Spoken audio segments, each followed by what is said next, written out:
Hi, welcome back to the Story Bank at Stories at Work, a series where I curate stories from across the world which you can use in business. Today's story actually comes from two books. One is The Ride of a Lifetime by Bob Iger, who just retired as CEO of Disney, and the other by Ed Catmull, who is still the president of Disney Animation and Pixar. Let's start today's story.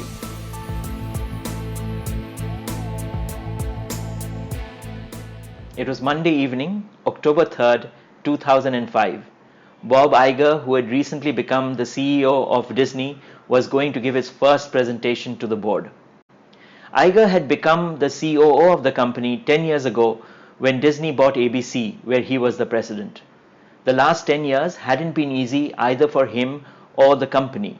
The board has seen through many crises. The first was the attempt of a hostile takeover by Comcast, then the acrimonious fight with Walt Disney's nephew, Roy Disney, and finally the not-so-smooth exit of Michael Eisner, the previous CEO who had been CEO for 20 years. Even the succession process through which Bob Iger had become the CEO had been under scrutiny both internally and externally. In fact, Iger knew that sitting in that board was at least 2 or 3 people, he didn't know who had voted against his succession. And so it wasn't a very conducive meeting that he was addressing. The 10 board members sat around a long conference table in the Disney boardroom. After an initial congratulatory speech by one of the board members, in which he reminded Iger of the momentous occasion, he yielded the floor to Iger. Iger cut across all the pleasantries and straight dived in with saying, "Gentlemen, Disney animation is in a mess." Now, this wasn't new news for the board. They knew that it was in a mess, just they didn't know how big that mess was. Over the last few weeks, Iger had got his team to do several financial analysis, to do forecasts. He had also asked his team to go and meet mothers of children below 12 to understand what had happened to the Disney brand in their head. And the news he was carrying in the presentation was really, really ugly. But he knew that if he were to just approach the collective rational brain of these 10 people in the board, he wouldn't be able to sell the great explosive idea he had come with. So he decided to start by narrating an experience. He said, "Just a few weeks ago, a few of you and I were in Hong Kong for the inauguration of the Hong Kong Disneyland. And as I stood in the searing heat of 95 degrees Fahrenheit, watching the opening parade come down Main Street, I saw float after float go by. The initial floats contained characters from the hit Disney films of the Walt Disney era, Snow White, Cinderella, Peter Pan. Then came the floats with the hits from Michael Eisner's early years. These were Aladdin, Lion King, Beauty and the Beast. And then came the characters from the Pixar films which Disney had the right to distribute, Toy Story, Monsters Inc. and Finding Nemo. But there was something that I found missing. There was no new Disney character in the last 10 years. Iger then told the board, as animation goes, so goes the company.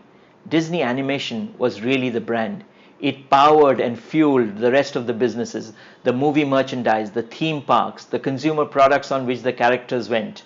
And without any new characters, the business had really suffered.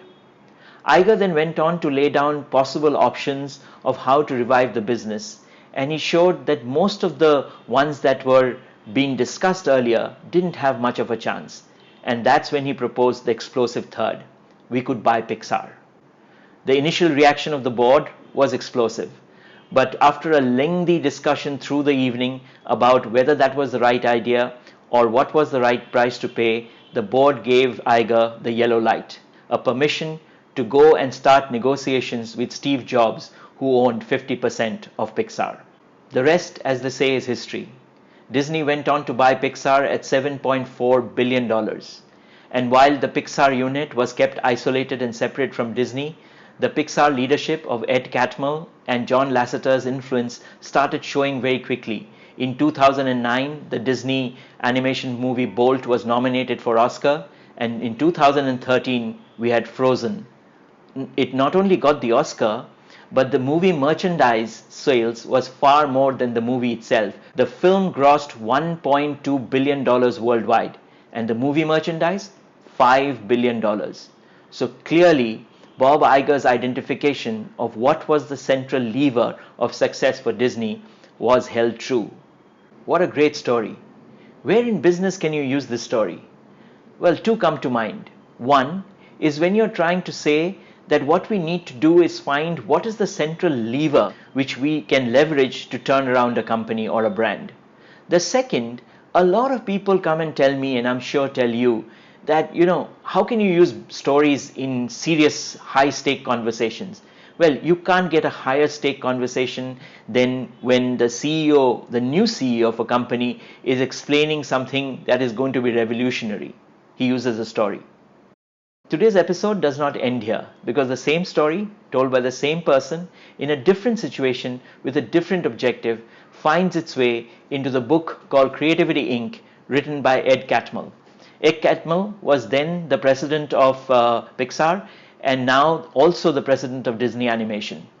So when the board gave Iger the yellow light to go and talk to Steve Jobs, he approached Steve and over several meetings convinced Steve of the positives of the merger. Steve agreed, but he had a few conditions. One of the conditions is that Ed Catmull and John Lasseter, who had built Pixar from ground up, from scratch, blessed the deal. As part of this, Steve Jobs asked Ed Catmull to go and meet Bob Iger. So one evening in late 2005, Bob Iger and Ed Catmull met for dinner near the Disney studio at Burbank. And in this book, he writes, and I'll read. We met for dinner near the Disney studio at Burbank, and I liked him immediately. The first thing he did was tell me a story. A month earlier, at the opening of Hong Kong Disneyland, he had an epiphany. It had happened as he was watching a parade of characters trooping by: Donald Duck, Mickey Mouse, Snow White, Ariel, and Buzz Lightyear and Woody. These are the Pixar characters. It occurred to me that only classic characters that had been created in the last 10 years were Pixar characters, Bob said. He told me while the Walt Disney Company had many interests, from theme parks to cruise ships, to consumer products to live action films, animation would always be in its lifeblood, and he was determined to see that part of the business rise again, and for that he needed us. Now, why did I add this to this episode? To show you that one story is not something that can use only in one place. The same story can be used in multiple places with multiple different objectives, and all in very, very important business situations. How important can it be when you're trying to convince another company to merge with you, the person who created that company from scratch? How important can it be when you're giving your first speech to the board with a revolutionary new idea? Yes, stories work. I hope you liked that story. And if you did, go over to our YouTube channel. We have many more. We have two playlists. One is the Leaders Speak playlist, where we have got stories told by leaders, which you can use in business. And then the Story Bank playlist, which has got stories like this, curated from stories from across the world, which you can use in business. And while you're there, don't forget to subscribe and also click on the bell icon, because you'll get an alert whenever there is a new story. And we have 2 stories every week. Thanks for watching. See you next week. Till then, take care and stay safe.